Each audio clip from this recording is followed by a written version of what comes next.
एक बार बनारस का एक वनवासी जंगल में अपनी कला के उपकरण खोजने आया। वह रास्ता भटक गया और मृत्यु के भय से निराशा में रोने लगा। दयालु शीलवनाग ने उस आदमी की रोने की आवाज सुनी। हाथी उसके पास गया।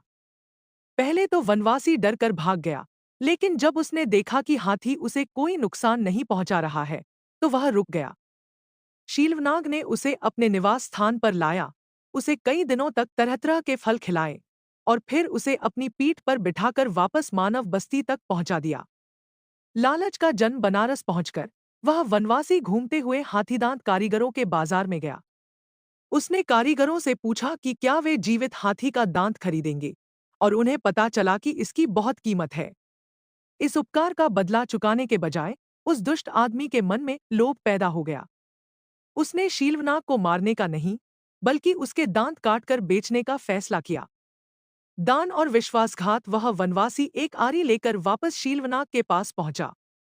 उसने हाथी से रोते हुए कहा कि वह बहुत गरीब है और अपना कर्ज चुकाने के लिए भी उसके पास पैसे नहीं हैं, इसलिए उसे अपने दांत का एक छोटा सा हिस्सा चाहिए।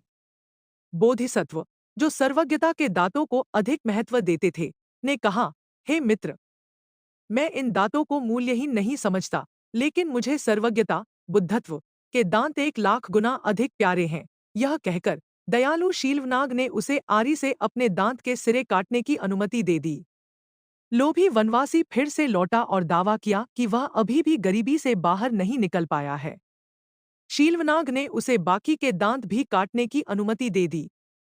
वह दुष्ट तीसरी बार लौटा और इस बार बहाना किया कि दांत की जड़ें भी बेचकर ही वह अपनी गरीबी दूर कर सकता है। उसने न केवल हाथी के सूंड को रौंदा, बल्कि उसके माथे पर चढ़कर दांत की जड़ों को खोदकर निकालने लगा। शीलवनाग ने यह सब दर्द चुपचाप सहा और उसे ऐसा करने दिया। 5 कर्म का फल और शिक्षा दांतों की जड़ों को लेकर जब वह वनवासी बनारस लौट रहा था, तो अचानक पृथ्वी फटी और वह भयानक चीख के साथ सीधे अवीची नरक की आग में समा गया। उसने अपने जीवनदाता और उपकारी के साथ जो विश्वासघात किया था, वह उसका तुरंत फल था। यह सब एक वन देवता, वृक्ष देवता, ने देखा। उन्होंने जंगल के सभी प्राणियों को सुनाते हुए एक कविता में कहा कि दुनिया में कृतघ्न, एहसान फरामोश प्राणियों को संतुष्ट करने के लिए कुछ भी पर्याप्त नहीं है।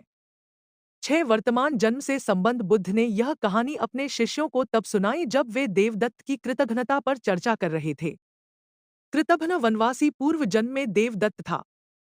शीलवनाग हाथी, बोधिसत्व, पूर्व जन्म में गौतम बुद्ध थे।